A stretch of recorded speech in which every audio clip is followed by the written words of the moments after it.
देश के सबसे बड़े राज्य उत्तर प्रदेश में, यूपी में चुनाव के लिए बिगुल बज चुका है। रणभेरी तो बच चुकी है। हो गया वो ऐलाने जंग जिसने इन चुनावों को ब्लॉकबस्टर मुकाबले में तब्दील कर दिया। वो इस बार आर पार का चुनाव होगा, क्योंकि अगर 22 में जो हारे तो फिर 24 पकड़े नहीं पकड़े जाए। कि देखिए, दिल्ली की सत्ता का रास्ता तो यहीं से निकलेगा। दिल्ली का रास्ता उत्तर प्रदेश से होकर गुजरता है। जी हाँ, 2022 में जो कुछ होगा वो 2024 का ट्रेलर होगा। ऐसे में बड़ा सवाल आता है कि आखिर जनता का मूड क्या है। 403 सीटों वाले इस सबसे बड़े सूबे में जनता का मूड यूपी की 15,02,84,005 मतदाता तय करेंगे।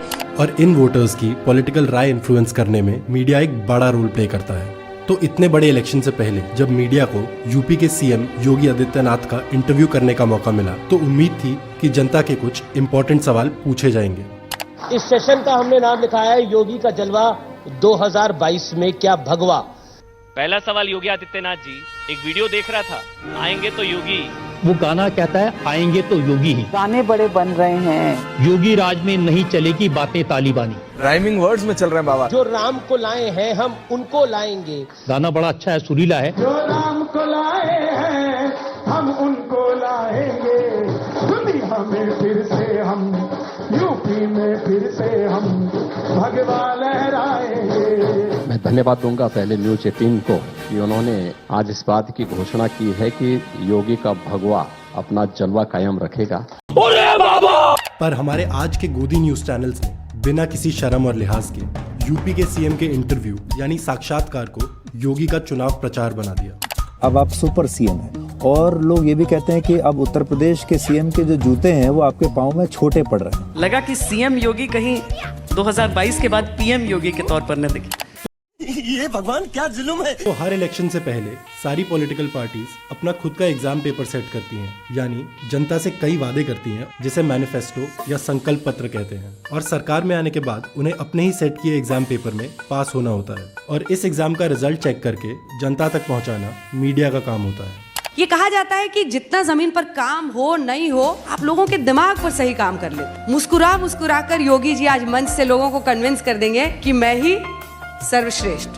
करता है तू, चीटिंग चीटिंग चीटिंग करता है तू। मुस्कुरा रहा, मैं सच कह रहा हूँ, आपसे बढ़िया नेता नहीं था उनके लिए। क्योंकि आप सिर्फ मुख्यमंत्री नहीं है, आप महंत भी हैं, एक योगी भी है। आप तो एक सेंट हैं, साधु हैं। जो धर्म योगी है, कर्म योगी, जो कर्म योगी है। और मोदी जी तो कह रहे हैं कि उपयोगी है। बहुत उपयोगी। योगी आदित्यनाथ बहुत अच्छा है।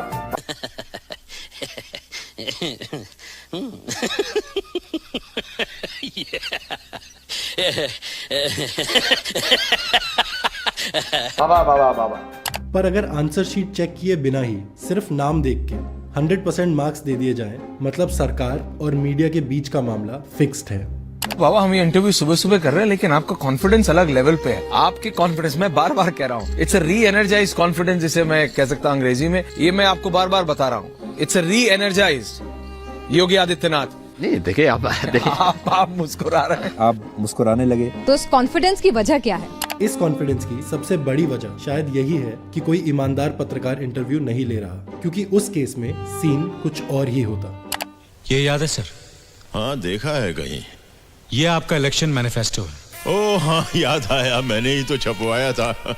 ये सब हुआ है? क्यों नहीं हुआ है? विकास हुआ है, लेकिन शायद विपक्ष को कहीं नजर नहीं आ रहा। उत्तर प्रदेश ने बेहतर काम किया, लेकिन विपक्ष जो है वो इसको मानने के लिए तैयार नहीं है। ये सब राम मंदिर का विरोध कर रहे थे, अब ये सब विकास का विरोध कर रहे हैं। योगी जी, इतने अच्छे काम आपने गिनाए। काम आप एक के बाद एक गिराते हैं, आपको चुप करना फिर मुश्किल हो जाता है, क्योंकि आप एक के बाद एक लय में बोलते चले जाते हैं। तो आपने ऐसी स्थिति क्रिएट कर दी है कि आप कहें कि मैं इतना उपयोगी हूँ कि अब मेरे बिना काम नहीं चलेगा। तो हमारे आज के वफादार गोदी पत्रकार और एक ईमानदार पत्रकार के काम करने में 3 मेन फर्क है। फर्क साफ है, फर्क साफ है। पहला, एक ईमानदार पत्रकार जहां सीएम को उनके पिछले इलेक्शन में किए वादों की याद दिलाता है और उस पर सवाल करता है। वहीं एक गोदी पत्रकार सीएम की जगह सवाल ओपोजिशन पर उठाता है और सीएम की अंधभक्ति करने लगता है। मुझे आपके स्कूल के टीचर की बात याद आ गई। उन्होंने कहा कि गणित में जीनियस थे। विपक्ष को दिक्कत आपकी मैथ से, आपकी गणित से। दूसरा, एक ईमानदार पत्रकार जहां जनता का स्पोक्स पर्सन बनके आम लोगों की जिंदगी से जुड़े सवाल उठाता है। लोग आज भी ट्रेनों और बसों में जानवरों की तरह धक्के खाते हैं। कोई मजदूर कार में नहीं घूमता, बल्कि कड़ी धूप में पत्थरों पर अपनी एड़ियां रगड़ता है। अमीर और अमीर होता जा रहा और गरीब सड़क पर आ गया है। वहीं एक गोदी पत्रकार बीजेपी का वफादार बनकर उनके धार्मिक एजेंडा पर देश में बवाल मचाता है। तो आप खुश हैं एकदम, मथुरा, काशी, अयोध्या ये जाकर योगी जी खुश रहते हैं, मुस्कुराते दिखते तो हैं। अयोध्या की बात जैसे ही करते हैं आपके चेहरे पे एक अलग सी मुस्कान आ जाती है। आप कह रहे हैं कि हमने काशी भी बना दी है, अयोध्या भी बना दी है, अब हम मथुरा भी बनाएंगे। तो रामलला हम आएंगे के बाद अब कृष्ण लला हम आएंगे। क्या मथुरा भी अयोध्या की तरह कोई ऐतिहासिक भूल थी? अगली कार सेवा कब शुरू हो रही है सर? कृष्ण जन्मभूमि को मुक्त करवाने का संकल्प, क्या इस वादे को संकल्प पत्र में जगह मिलेगी? स्क्रिप्ट राइटर लगता है एक ही है। अगर वोटिंग धर्म के नाम पर हुई तो बीजेपी और योगी आदित्यनाथ के लिए मुकाबला बहुत आसान हो जाएगा। इसलिए हमेशा याद रखिए, अगर लोगों ने धर्म के नाम पर वोट डाला तो योगी बहुत आगे निकल जाएंगे। इलेक्शन का एजेंडा उन्होंने स्वयं सेट कर दिया है। ये चुनाव 80 और 20 के बीच में होगा। ये लड़ाई अब 80 बनाम 20 की हो चुकी है। 80-20 की लड़ाई 14 से चल रही है, 14, 17, 19। इसमें 80 क्या है एक बार बता दीजिए आप मुझे, 20 क्या है? 80 वही है जो राम राम वाला है। तो ये 20 मुसलमानों के लिए है। देखिए आप जो समझे। तो हमारा गोदी मीडिया ऐसी खतरनाक कम्युनल पॉलिटिक्स को सिर्फ सपोर्ट ही नहीं प्रमोट भी करता है और सीएम योगी और उनकी सरकार पर लग रहे कुछ गंभीर आरोपों से उन्हें बचाने के लिए भी धर्म का कार्ड इस्तेमाल करता है।